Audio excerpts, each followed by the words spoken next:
Di macharoni zinani la manda la murena wa Yesu Kristo.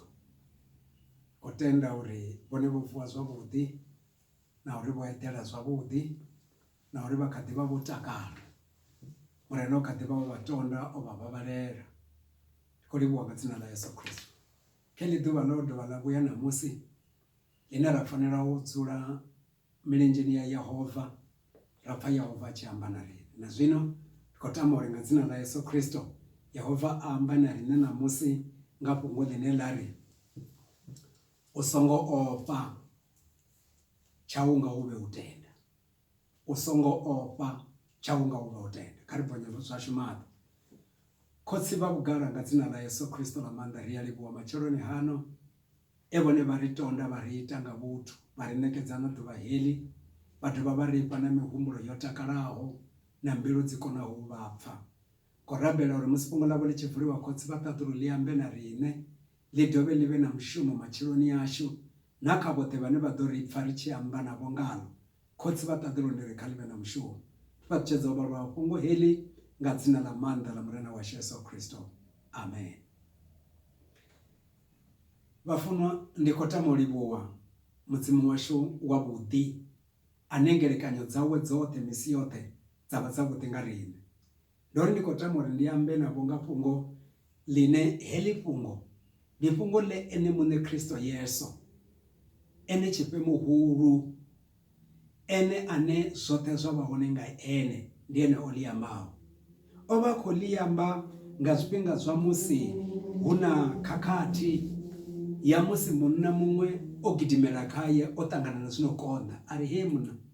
Akwamba na Yesu. Mwananga ukolwala roisa rufuni. Niko umbelo ude umurabelele apore. Yesu amtendele. Arai, ndiya dana iwe ndamupoza. Zenezwe asa tutua. Ndiya pala petu muse akadeamba na wala mfumagazi wa urazi ya ngombe. Hambo dibo suka batinda. Batinda bare. Hey, bako suka kao yu mune uwa noko rara. Jairus. Bare hey muna. Usongo chawe wadina mufunzi. Muriche. Ngei zo chinyara zwinu. Ahuche na mutu. Hey. Kabadopfa muna ogidimera ubuza Yesu mune wa buchiro uri ade apoze mwana hoyo Jesu Yesu asatutakuwa satane anambari udobu yabuya na Yesu mwana ularo noko dobu za mapungo hayo ngachipinga chivi mara zwino niko yango ritakuwe kama pungo ene Kristo aamba ngori ene mapungo obuzo Jairus Yesu wakono obuzabona Yesu kubuza bonena na Mose. Karido bara bugu yeshu ya Mariko ndimana ya butano. Riere bare verse 35 na 36. Hari akade amba achiraro hadabatu. Bakula muhurwane wa chikoro. Baamba bare. Mwana nyana wau ofha. Mufunzi ukadimuneti serani. Ene badi bakababone kwa mbele kwa holo. Abongore aucha na mutu. Horo da wado paa. Heza nizu nezo panura na mbiru. Mara Bape zine verse 36 ya Yesu achipa ilo fungo lichiambiwa aamba na muhulwane wa chikoro ari usongo ofha tshau huvhe utenda. Nikota mauri ndiri kabo badi bazori arali bone bodibadekanya na mudzimu. Hezwi zwithu zwipaho zwichida kavo. Mudzimu uyazvibona adova azvipfa avana mapungo no amba kavo. Madhovote vasvisese zvavode. Bone votangana nathu zvine zvakonda komba bone mamutendi. Bone votangana nathu zvine zvakonda. Azviitei uri arali vatenda udzika vapumurai vasapfe huna pungo line latanga ngomumbiluni yavo. Zvino Yesu Kristo ukoamba na hoyu munna haye mapungo oapfa.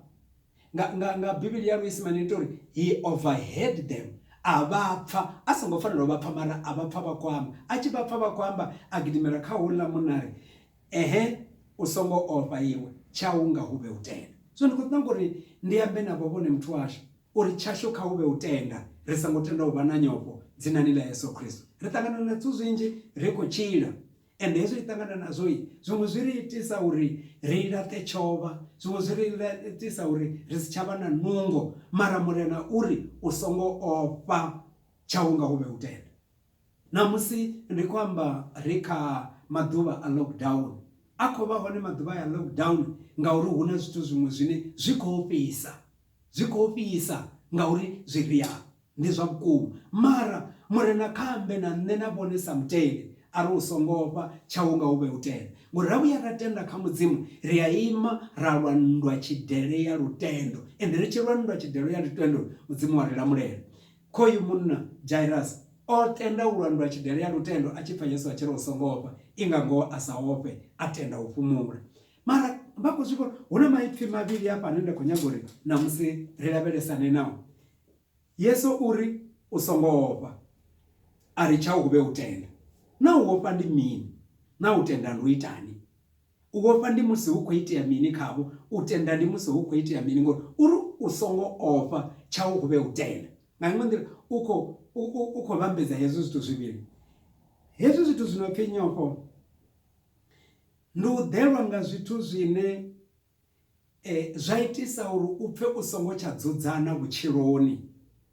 Zwi nga ḓivha zwi khou ḓiswa nga khombo ine vha khou i vhona, zwi nga ḓivha zwi khou ḓiswa nga tshiṅwe na tshiṅwe tshine tsha itisa uri vha ofhe. Tshiṅwe tshifhinga vha a shushedziwa nga zwithu zwi si zwa ngoho, tshiṅwe tshifhinga vha a shushedziwa nga zwithu zwa ngoho. U tou fana na Jairus o vhudziwa a tshenuwa zwavhuḓi vhuḓi, a ri nṋe ndi kona u zwi vhea zwavhuḓi, nda ndi ḓo tori u songo tshenuwa tshau huvhe utenda. Naho wo zwi pfha hezwi, naho u khou zwi vhona hezwi, u songo tshenuwa tshau nga huvhe utenda. Ngauri tshithu zwi tshenusaho zwi a ḓa vhutshiloni, mara hu na u tenda. Zwino hezwi hu tshi pfhi vhone vha songo tshenuwa kana vha songo ofha, ndi musi vho ḓelwa nga zwithu zwine zwa itisa uri vha si tsha dzudzana. Vha ḓivha arali vha khou tou ofha zwavhuḓi vhusiku, a vha eḓeli, a vha fari na khofhe, na ṱavho neta a dzi fari nga ndavha ya uri hu na zwine vha khou shavha, hu na zwine vha khou ofha. Zwino mura na uri songo tshenuwa, u songo ofha tshau nga huvhe utenda. U tenda ndi mini na? U tenda ndi musi, ndi a zwi ḓivha uri hu na Vhahevheru 11 verse 1 uri u tenda ndi u pika zwi sathu vhonwa, nda zwi fulufhela zwe nda zwi lindela. Mara kha vhari ndi dovhe ndi zwi vhe nga heyi nḓila ngori ndi khou ita ṱhalutshedzo hafha.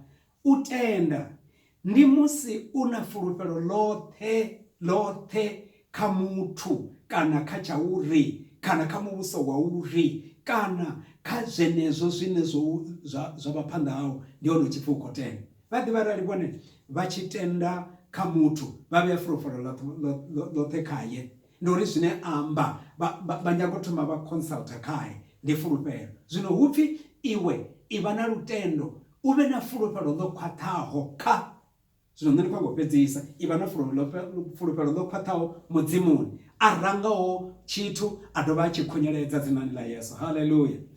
Kha ri lavhelese mafhungo haya, ndi khou tama u a ṱanḓavhudza zwezwi ndo amba hezwo, ndi a ṱanḓavhudze nga nḓila hei. Ri ite ri vhambedze hezwo zwithu zwivhili, ri vhone uri na nyofho dzi ita mini, u tshenuwa hu shuma mini, hone lutendo lwa ita mini nga hafha thungo. Tsha u thoma, arali nyofho dza vha hone kana u tshenuwa ha vha hone, hu ya vha na mbilahelo. Mbilahelo dza vha hone, lutendo lu tsha vha hone. Mara hezwi mbilahelo dzi hone, lutendo ndi hone lu tshi khou ḓisa thendo, lutendo lu ḓisa thendo. That is why vha tshi pfa bugu ya Vhafilipi i tshi tori ni songo vhilahela tshithu, zwoṱhe zwine na zwi tama ni ḓivhadze mudzimu nga thabelo yo ṱanganaho na u livhuwa. Iri ni songo vhilahela uri zwino vhilaedza zwoḓa, zwino ofhisa zwoṱha, zwino tshenisa zwoḓa, hapfi ni songo lavhelesa khazwo. Tshaṋu vho iwe nga huvhe utenda, tshaṋu vho iwe thudzelani dzoṱhe kha Yehova ni mu fulufhele nga thabelo na nga u livhuwa kha Kristo Yesu. Nga iṅwe nḓila hezwi arali nyofho dzo ḓa, hono ḓa mbilahelo, instead ya mbilahelo kha u takuwe thendo khavho. Na thendo dza uri mini? Vhafunzi ndi a ita thendo zwithu zwo vhilingana ngorali, a ri tshimbile nga zwine ra vhona, ri tshimbila nga zwine ra tenda zwone. Haleluya. Ende nyofho dzi a shengedza, lutendo lwa vhofholola. Vha ḓivha muthu hezwi arali a tshi ofha, ndi khou humbula tshiṅwe tshifhinga hashu ri tshi khou aluwa, nda rumwa ḽiṅwe ḓuvha ḽo no tou kovhela uri kha ndi yo dzhia zwikene nga hafho kha iḽa iṅwe nnḓu. Zwino ngori nda ndi khou ofha ndi tshithu tshe nda ndi khou tshi ofha ngori ndi vhusiku na tshi ofha uri u nga ṱangana na no hovha sina electricity u fana na zwino hune havha na muḓagasi. Ha wanala banda yo wa hafho nḓilani. Ndo vhuya ndi tshi ṱavha mukosi ngauri hezwiḽa ndi tshi vhona banda iḽi nṋe ndi khou vhona ṱhoho ya ṋowa na ḽiṋowa ḽihulu nga ndavha yori nyofho dzo mpfara. Mara vha ḓivha arali vha vhuya vha farwa nga nyofho hu ḓa vha vhuya vha farwa nga nyofho hu ḓa mbilahelo. Mara lutendo lwa takuwa lwa ima lwa amba lwa ri ahuna pfumo ḽo fulelwaho u lwa na nṋe ḽa ḓo dovha ḽa kona. Ngori hezwi hu na mbilahelo hafha hu tshi takuwa lutendo lu pfala lu tshi amba. Haleluya. Lutendo lu pfala lu tshi amba, lu pfala lu khou amba zwe mudzimu a amba. Lutendo lu pfala lu tshi khou ita thendo lu tshi isa mudzimuni. Vha khou i vhona Psalm 62 Dafita uri muya wanga wa fhumula wa ri tshete ndo livhana na mudzimu. Ambo ḓi imba luimbo ari Yehova ndi thavha yanga ndi vhukhudo hanga ndi mudzimu wanga ane nda mufulufhela. Tingadzingi nei naho zwa vhifha. Vha khou vhona hoḓa zwine zwa vhifha hoḓa zwine zwa dina mara u khou amba mafhungo maṅwe. Vha vhona ipfi ḽa mudzimu ḽi tshi amba kha Vhaefesa ḽi tshi ri dzhiani mafumo oṱhe a mudzimu ni ambare uri ni ḓo kona u kunda nga musi muvhi. Ndi uri hu na musi muvhi une wa ḓo ḓa khavho. Zwino Jairus musi muvhi wo muḓela. Zwino mara mudzimu u amba naye uri Jairus ro khou zwi vhona zwo ri wo ṱangana na musi muvhi u songo ofha tshau nga huvhe utenda uri mudzimu u kha ḓivha na control kha tshithu tshiṅwe na tshiṅwe. Na vhone kha vha zwi ḓivhe ngoralo mudzimu u kha ḓivha na control kha vhutshilo havho. Mudzimu u kha ḓivha na ndango kha zwine vhone vha khou zwi tama. Mudzimu u kha ḓivha na ndango kha hezwi zwine vhone vha khou ṱangana nazwo. Na henefha shangoni ḽine ra vha khaḽo mudzimu u kha ḓivha na ndango. Rine vhatendi ra ima ra lavhelesa khaye u ḓo bvuledza lutendo lune ra vha nalwo malugana na zwine ra khou ṱangana nazwo dzinani ḽa Yesu. Haleluya. Vha ḓivha nyofho dzi lavhelesa kha zwi re henefha phanḓa hashu. A dzi vhoni zwiṅwe mara lutendo lu vhona kha zwi sa vhonali. Kha ri ḓo dzhia tshifanyiso tsha hoyu Petro ori ḓuvha ḽiṅwe murena o no humbela gungo ḽa uri a swike a funzea khaḽo a swika a funza a tshi fhedza a ri khaye gungo ḽau kha iḽi munna. Zwino hezwi ndi khou fha iḽi gungo ḽau dzhia mambule haya u a dzhenise he ha ita tiva uri u kone u fasha vhunzhi ha khovhe. Ngori vha ḓivha mudzimu arali a vha humbela tshithu vhone vha tenda u tenda mudzimu vho vula mabuli. Arali kha vha vhone arali vhone mudzimu a vha humbela uri kha vha ite tshikene ha khou ṱoḓa u ḓi thusa murena u khou ṱoḓa u thusa vhone. Uri kha Dafita kha Petro iwe ngwandamedza mambule yau hafhaḽa he ha ita tiva. Petro a ḓi nga muthusa vhaṅwe vhathu ari hei murena vhusiku hoṱhe ra ri henefha a ri ngo fasha na nthihi. Henefho na u khou ri ndi ise hone mambule ndo isa thongo fasha tshithu. Mara ndi takalela muya we wa muḓela wa uri ndi khou amba nga lwa ṋama ndi khou amba nga lwa muthu kha ndi pfhe mudzimu a tshi amba. Ari vhunga wo amba murena ndi ita ndi wone muya une ra fanela u vha navho sa vhatendi. Vhunga murena o amba ari yofi ri a ita nga uralo a dzhia mambule haḽani a tshi to ari hafhaḽa nga ngomu ho itaho tiva nzwadzwa. Kha vha vhone Yesu a itani a vhudza khovhe dzawe come on mambule dza takuwa dzi tshi ḓa zo kana ndi zwikwea kana ndi zwa dzhena nga ngomu mambuleni. Zwi dzhena nga ngomu mambuleni munono soko dzhia tshishulula a tshi vhuyedzedza wana dzi khou ḓo soko dzhia tshishulula ngori mudzimu a vula buli a no ḽi vala. Hezwi a khou ḓi shulela tshikepe tsha ḓala tsha funga tshi sa ṋuvhela ari a vhidza na vhaṅwe vhanga tsini uri kha vha ḓe vha muthusa zwa bala ngori mudzimu a vula nḓila o vula. Zwenezwi a vhudza Jairus ari iwe Jairus songo vhilela tshithu songo tshenuwa tenda u tenda. Ende Jairus o ri u tenda u tenda. Yesu a tshi ya fhaḽa muḓini a vhidzelela ṅwananyana houḽani a vhuya vhutshiloni.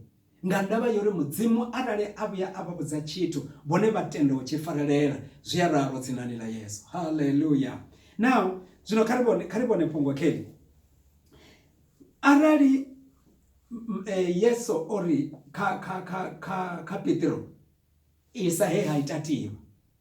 Petro aisa he aitatiwa oshimanga lutendo apala petu ngori zvakuma ndezori hapa vitu ndozama tongowana chito mara mudzimu oamba ndiyaisa lutendo rwamuisa hezvi achiyanga lutendo ngauri ohana uva na nyepo dzori ndikosokopedzerwa chipinga mara atenda utenda kavavone zvomutusa naamani munna wa mapere ovodzopfika otamba zvamutusa ngori arali yesu amba chitu ndi ina ndi amen kaya haleluya kari ridaberese zvitukezvi vadhiva huna zvitu zvemudzimu ene mune arineya samurayo tivakuvona roniwa murayo nga mubuso washu wavudhi wauri boiwe shavelani dzinduni nime mahayani ya boiwe matuva olinganawo auri rive rikurwa naye zvine ravakalo ndi ndayo yeranewa ndi instruction yeraneiwa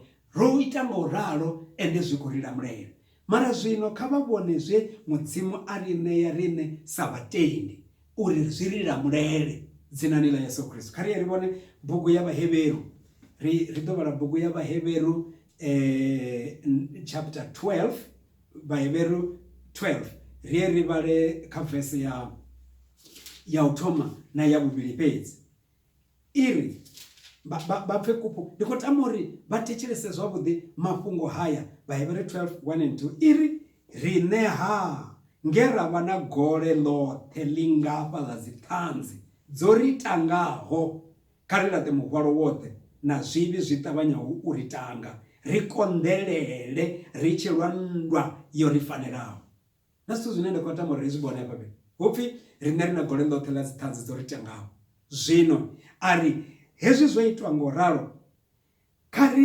karirate muhwaro wothe urilemeraho na zvivi zvitavanyaho uritanga rikondelele richirwandwa yochidele yorifaniraho nasitu zviviri apa zvinoenda kunyagorera rizviraveresa chatoma upfi karirate muhwaro wothe urilemeraho ndi muhwaro wothe werahwara ndi muhwaro wothe werahwara vadhiva mbilaelo ndi muhwaro wothe mbilaelo dzine vone vava nadzo vachiri mara hukomu hedzo mbilaelo ni muhwaro wopfi kavaurate kure hezvi zvine vawana vasichakona udzudzanea zvavudhi vachiri nditotoita muhwaro hoyo wa mbilahelo wa usinyukana na zvote kavadouhwara vauratere tungo number 2 hapfi na zvivi zvitavanyaho uritanga ndikutivudzisa vadhiva ndikoti mara zvivi zvitavanyaho uritanga ndiminina ndizoutsva ndimini zvivi zvitavanyaho uritangana ndawana mudzimu wa tadhuro olifinura zvakutinga manunda uri chivi chitavanyaho uritanga ndi chivi chosatenda hezvi vone vava na chivi chosatenda mudzimu hecho uchijiya chichivi chiprisa ende hechi chivi chosatenda ave chivi chosatenda achina zvimwe ndi here pedzi achina zvimwe ndoratiwa pedzi ngauri bothe vasatendi vari vadzivani la muliro ngauri ndi chivi usatenda vavona na vatu vane vasari chitungamurera kavazvidive zvori auna thaidzo chenecho chivi chosatenda havo chidovaitisa uri vagwadamenga magona vari yesu ndikosi vakona yone vafaniro yahone marai songojena kaelo namusi una zvito zviviri una muhwaro hulona kupfiriurata nosoko uva na mbilahelo nouchenukana nourata chova nonyama muhwaro yopfi karutuzira tu kavadotaku vadove vakwate vave strong chavuviri chivi chitavanyaho uritanga kari rezvi riyane pakavaheveru yenei riumere kandimana yavuraru riva rezvi verse 12 vazvivonori hechi chivi chine ndakuchiamba chosatenda mudzimu uri miningazi ndimana yavuraru verse 12 iri vonani havaratu vanga husive na arena mbilu mbi husive na ane ava na mbilu mbi isatendi irataho mudzimu wachiraho ngaimwe ndira usatenda norata mudzimu wachiraho ndi mbilu mbi zvino heyo mbilu mbi upfisa ngotenda ova nayo ngauri mbilu mbi ndi mbilu yonohana utenda mutu avu yava na mbilu isatendi mudzimu uri ndi chivi zvenezvo zvino upfirisa ngotenda mihwaro yela ya mbilaelo in fact vhaḓi vhara vha vhuya vha na dzimbilelo na zwoṱhe hangeni zwi itisa uri vha laṱe mudzimu, vha laṱa mudzimu nga hangeno thungo ndi mbilu mmbi ine ha khou pfhi ndi tshivhi zwenezwo. Ende zwine zwa dovha zwa sumbedza uri hezwi u sa tenda ndi tshivhi, kha ri vhale bugu ya Yohane, ri ḓo vhala Yohane 16 vha pfhe uri fhungo ḽa mudzimu ḽi ri mini. Yohane 16 ri vhale kha musi u bva kha 16 verse 8 iri, huno musi ene a tshi ḓa u ḓo rovhedza shango tshivhi. U ḓo ḓa u rovhedza shango number 1 tshivhi, a tshi rovhedza na u luga na khaṱhulo. Na zwithu zwiralo zwine a khou ḓela zwone, u rovhedza shango tshivhi, na u luga na khaṱhulo. Verse 9, tshivhi u ḓo vha rovhedza u sa tenda. Haleluya. Tshivhi u ḓo vha rovhedza. Ndi uri vhone hezwi vha sa tende u tenda mudzimu u ya nga maṅwalo, tshifa vho no ḓi ita tshivhi. Ndi uri asi hezwi zwine vhone vha humbula u tswa fhedzi, ndi zwiṅwe zwazwo zwenezwo. Mara tshivhi tsha namba 1 ndi u sa tenda mudzimu, ngori vha sa tenda mudzimu hezwi zwiṅwe zwoṱhe zwi tou vha sala nga murahu. That is why ho tou pfhi Kristo o ḓa uri vhoṱhe vha mutendaho vha si lovhe. Mudzimu o funa shango zwingafha a ḓisa Kristo Yesu uri vhoṱhe vha mutendaho vha si lovhe, tshavho huvhe hu tshila tshoṱhe. Zwine zwa amba uri u sa tenda ndi tshivhi. Zwino hupfi a ri laṱe muhwalo woṱhe uri lemelaho, mbilaelo dziḽa na u sa dzudzana na zwoṱhe a ri zwi laṱe kule, no kwata na mini, karakata mini, a ri zwi laṱe kule na tshivhi na u sa tenda u tenda. Verse i tevhelaho ya 2 ya ri, ni ḓisa maṱo aṋu kha Yesu murangi na mubvuledzi waṋu. Nga iṅwe nḓila kha ri ise maṱo ashu kha Yesu, ri litshe mihwalo yoṱhe heiḽani na zwivhi zwoṱhe zwa ri ise maṱo ashu kha Yesu Kristo murena washu dzinani ḽa Yesu. Haleluya. Zwino kha ri ḓo ri hezwi ro ita ngorali, ri lavhelese kufhungo kune khamusi ndi khou nyaga uri ri vhe tsini na u bvesa nga khokho. Vha ya zwi ḓivha vhone zwa uri mudzimu o ri ṋea tshifhiwa. Hu na tshifhiwa tshe mudzimu a ri ifha, ende ndi tshi vhidza uri ndi tshifhiwa tshine tshe mudzimu ene muṋe a tou vha vhona arali vha fhiwa tshifhiwa, muṋe wa tshifhiwa u vha o vha ṋea tshithu nga mbilu yawe o takala. Vha nga wana ḽiṅwe ḓuvha muṅwe muthu mukegulu a sina na tshine a ndi vhafha tshone, vha ḓivha a vhakela muroho wa thanga na phuri zwavhuḓi a vhafha. Ndi tshifhiwa deliberate, ndi uri o tou zwi humbula u vha itela tshifhiwa. Zwino mudzimu o lu ri funa a ri fha tshifhiwa dzinani ḽa Yesu. Haleluya. So kha itshi tshifhiwa ndo ndi khou amba tshiṅwe tshifhinga nda ri hu na zwithu zwine zwa ntakadza nga maanḓa.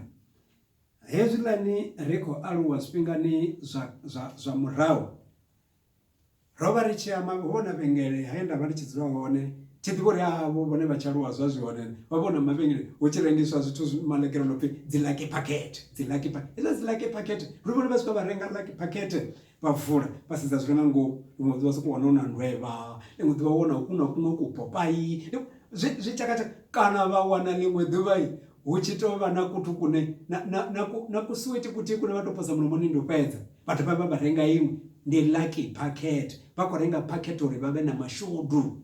Zwino mudzimu ene muṋe o ri fha packet, ri songo tou thoma ra i renga, ri songo tou thoma ra i humbela. Nga lufuno lwawe ene mudzimu a ri fha packet heyi. Kha vha ipfe packet ke heyi a ri fha. Ndi kha bugu ya Timoteo wa vhuvhili ri ye ri vhale ndima ya u thoma, ri ḓo vhala verse ya 7. Hey, kha vha ḓo pfha, ngauri mudzimu ho ngo ri ṋea muya wa u vha magoswi.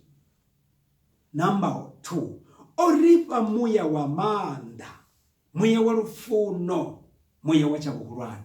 Kha vha ḓo vhona heyi present kana gift hetshi tshifhiwa tshe mudzimu a ri fha, nga ngomu hatsho, nga ngomu kha hetshi tshifhiwa vha tshi tshi vula vhone, hu na muya wa maanḓa, hu na muya wa lufuno, hu na muya wa tsha vhuhulwane. Ndi zwavho zwoṱhe. Zwino arali hu na muya wa maanḓa, muya wa maanḓa ndi hoyo une vhone vha kona u amba uri nga dzina ḽa Yesu, nga dzina ḽa Yesu. Ndi hapa une ipfila mudzimu lari na chini chine na vhopa pano shangoni na ngeita thuru chia bohwa. Na chini chine na vhopolola pano shangoni na tathuru chia vhopolola. Mulandu ngauri vonewa muya wa maanda. Hapi ane amba na heitava aritakuwa udhikudzengerwa njeni. Aralo asati matimi mbiluni yawe atenda uri zwine amba zwidova hone nango zwidova hone zwine amba. Ndi muya wa maanda wevone vanewa. Hallelujah. Ndi muya wa maanda unena musiba akono ima bahaniza chiri. Bako zwibona Elia oba amutu unongarine. Vidu valimwe ayi marinoma. Una mshumo no kufuna utomushumo. Mvura kaime nyamwamira runa hafu. Mvura yaima ngauri una maanda oba odzumburulelwa udiva maanda ane abanao. Kazi dzumburuwe mbiluni yabo uribone bana maanda. Emudzimu atovapa ovapa muya wa maanda, muya wa maanda, the spirit of power ova ne muya wa maanda une chine vavopa chia vopololo. Adova avapa muya wa maanda une washumisa dzina la Yesu. Arina chini chine na chihumbera dzina nilanga ndido chiita uri kotsia wane bugaranga mu ni maanda ne bone baba nao. These benefits dzine bone baba nadzo dzina la Yesu. Hallelujah. Chimwe chitu cha bubili chino wana hapana ngango muka pakete helani ya mudzimu ababa. Ndi muya wa rufuno. Badi ba muya wa rufuno arali waba hone mutani. Shangoli ya rarama. Muya wa rufuno waba hone mshumoni so ya chimbira. Muya wa rufuno waba hone kabone zitu ya chimbira. Ngauri mudzimu ene mune ndi mundu rufuno. Arali wasangoto ba rufuno ololo ya rusumeza kale ne. Rali rofana na nena bone risi ya kone rabone namsi. Bamfuna base zwine babone nzone na Mose mara muya wa rufuno mudzimu oudisa awitisa uri zikono uchimbira. Muya wa rufuno again ndi muya wokona uhangwera. Muya wa rufuno awubalele mwe muthu zwivi. Muya wa rufuno waelechedza. Muya wa rufuno awutamuvaisa mwe muthu. Ndi muya wa rufuno awukopi muhumbulo wa rufuno. Muya wa rufuno ngori muya ni wabo zwithu zisachimbira zozote zviyabiringa. Abazvipi bone vachiyamba na mtu vachiri hey vati vantu mufunanga muya wanga wote mtu mani kana vazviyamba vonga imwe ndira ho mtu nditomuvenga muya wanga ndiya muvenga ngori muya ni wa mtu ndiyo unonesto zvatenda uchimbira. Zvino mudzimu ori pa muya wa rufuno. Huna muya wa rufuno ndikone une wairiitisa kuti zvote zvichimbira zvako dzina la Yesu. Ndi gift ndi chifiwa chemudzimu baba. Chopedzisa chinamba 3 upi oripa muya wachabuhulwane. Muya wa muhumbulo wodzivulu waho. Muya wa muhumbulo wodzikaho. Vadi vamutara na muhumbulo wodzikaho haumbulu vaisa mumutu. Ana mutu ana muhumbulo wodzikaho uhumbula zvere zvibuya na zvere zvavudi. Hatameli mumwe mutu zvichimuvipera, utamela mumwe mutu zvichimunakera. Ni muya wachabuhulwane. Muya hoyu ndi muya wa ufatisa. Ni muya wa upfela. Ni muya wa ukona nyabatu. Asi muya wa ufada. Ni muya wa chabuhulwane. Vade vai. Ni muya une mutu wakona no techelesa mutu wakwamba. Ni muya une wapfela kutungu. Ni muya wa chabuhulwane. Ni muya une mutu aita zitunga buronwane. Zino hezo zitu zote zone wabone. Chinebone vangachita pezi ndoto imapanda chipato cha Yehova varikotsi vataduru. Nerabera tabula inonga ya Paulo yori muya wanga ngaubonecherwe ndizvibone manda amudzimu aita okaruraho achitelwa nenditendaho. Vadzira vatabelo ni misi yote hezo zvitu zvidodzimburo wakavo. Vadzira vatabelo ni muya madhovote hezo zvitu zvidovachimbilela ngazina la Yesu. Ndikovapembeleza namusi ndikori risongopa vana vakotsi yanga chashuka ube utenda. Ritende ujia ndango. Ritende ujia ndango ya uima raita tabero. Number 1. Ritende ujia ndango yo ima ramba zunera tenda zone. Number 2. Ritende ujia ndango yo ima mudzimu abone rofanerwa uima bukati hazino dina na rine abone rine roima. Rechirenga dzina la Yesu zote zuya kuneze nga Kristo Yesu mrena washi. Kova rabelela nga dzina la Yesu Kristo ruzivana ke. Rabelore Yesu zitu kaba zuyerekanye badeba babuyelele kandimana zenezi zera bareko ziyamba batende udzibara batende muye wo mudzimu abadzumbulurere zinani la Yesu Kristo kari rabere kotsi muketwa nga dzina la manda la mrena wa Yesu Kristo ndi alibuwa nando ambapo ngolabonga mbilu yanga yote kotsi mkhetwa ndiliwa muye mkhetwa no kotonda buza kungo hili kabana babo bono ko batecheleza chitatamuza changa cha lutendo nga dzina la Yesu lero onoyo ono kotecheleza kana ono kobona mapungo haya dzina ni la manda la mrena Yesu ngaba mutonde ba muvule mato ambiro abone cherwe chitamisi wabone bachiribizela mrena ni chibonale manda abo karuraho ane manda nungo dzeba dzite bachifusa Yesu Kristo bafuni zvibonale kaye nga dzina la Yesu Kristo babari yalibuwa nga uribone bafurupeze bamudzimane amba kunyeredza amba bveleza nga dzina la Yesu Kristo realibuwa baba amen mutu washo ndikolibuwa nga dzina la Yesu Kristo korinka nakabege yote yeneyi basongolecheza uwanga magona raima tabironi richirabelela shango lashu rarabelela na rinebane rarabelela na uripfila mudzimu linane uwudzumburuwa uri zvaizvo chimbirale nga dzina la Yesu amen.